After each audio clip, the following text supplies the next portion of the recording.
চিকেনের এই রেসিপিটা এত কম উপকরণে এত সুন্দর খেতে হয়েছে বলে বোঝাতে পারবো না। বেশ কয়েকদিন আগে তোমাদেরই মধ্যে 2-3 জন আমাকে মেসেজ করে বলেছিলে যে তারা হোস্টেলে থাকে, তাই তাদের জন্য যদি কোনো রেসিপি শেয়ার যেটা বানাতে খুবই কম সময় লাগবে এবং উপকরণও যেন কম থাকে, এরকম একটা রেসিপি কিন্তু খেতে যেন খুব ভালো হয়। অনেকদিন ধরেই ভাবছিলাম যে কি রেসিপি শেয়ার করব, তো হঠাৎ মাথায় এই রেসিপিটা আমার এলো। যে সমস্ত রেসিপি আমি আমার নিজের মন থেকে বানাই সেগুলো আগে আমি নিজে টেস্ট করে দেখি, যদি ভালো হয় তবে তোমাদের সাথে সেটা শেয়ার করি। এই রেসিপিটাও সেরকমই একটা। এই রেসিপিটা বানানোর জন্য প্রথমে ফ্রাইং প্যানের মধ্যে 250 গ্রাম চিকেন নিয়েছি। এবার এর মধ্যে দিচ্ছি পাতলা করে কুচানো একটা মাঝারি সাইজের পেঁয়াজ, 1 টেবিল চামচ আদা রসুনের পেস্ট, 1 টেবিল চামচ গোলমরিচ গুঁড়ো, স্বাদ মতো নুন, অল্প একটু চিনি আর বেশ খানিকটা পরিমাণে সাদা তেল। এখানে কিন্তু আমি বাজার থেকে কিনে আনা 5 টাকা প্যাকেটের যে আদা রসুনের পেস্টটা বিক্রি হয় সেটা আমি ইউজ করেছি। আদা রসুন পেস্টের জন্য আলাদাভাবে খাটাখাটনি না করতে হয় সেই জন্য আমি এটা ব্যবহার করেছি। তোমরা যদি চাও এই প্যাকেটের আদা রসুনের পেস্ট খেতে পছন্দ না করো, সেই ক্ষেত্রে একটু আদা রসুনের পেস্ট বানিয়ে নিতে পারো। চিকেনটাকে খুব ভালো করে একসাথে মিক্সড করে নেওয়ার পর গ্যাসের ফ্লেমটা মিডিয়াম ফ্লেমে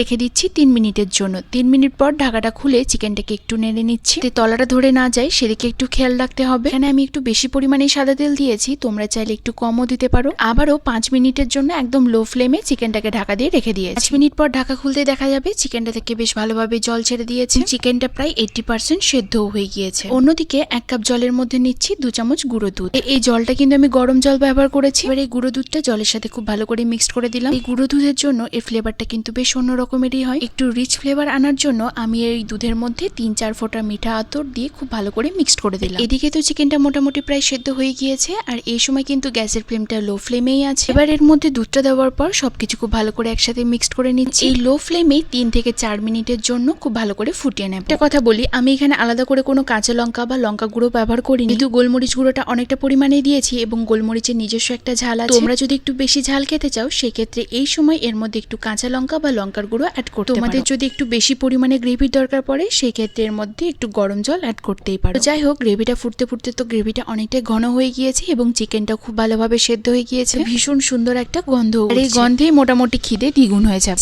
আমি এখন এডিট করছি, এডিট করতে করতে এই টেস্টটা মনে পড়ছে এবং খিদে পেয়ে যাচ্ছে, এতটা টেস্টি হয়েছিল। তো যাই হোক, এখানে আমাদের চিকেন রেডি হয়ে গিয়েছে, আর এই চিকেনটার আমি নাম দিয়েছি হোস্টেল। আমাদের যদি মনে হয় অন্য কোনো কিছু নাম দিলে বেশি ভালো হবে সেক্ষেত্রে অবশ্যই আমাকে কমেন্টে জানিও কি নাম দেওয়া যেতে পারে। চিকেনটা তো তন্দুরি রুটি, নান, পরোটা, লুচি, ফ্রাইড রাইস এসবের সাথে ভীষণই ভালো লাগে। আমি আগের দিন গার্লিক নানের সাথে এই চিকেনটা খেয়েছিলাম, জাস্ট অসাধারণ লাগছিল। ভাবলাম আজকে একটু বিরিয়ানি দিয়ে ট্রাই করে দেখি যে কেমন খেতে লাগে। বলতে এই চিকেনটা বিরিয়ানির সাথে খেতে জাস্ট দুর্দান্ত লাগছে। আর আমার মতো একটু রিচ খাবার খেতে ভালোবাসে তাদের যেমন ভীষণই ভালো লাগে। এত পর্যন্ত ভিডিওটা ভালো লাগলে ভিডিওটা লাইক করে দিও, শেয়ার করে দিও। রেসিপিটা কেমন লাগলো অবশ্যই জানিও।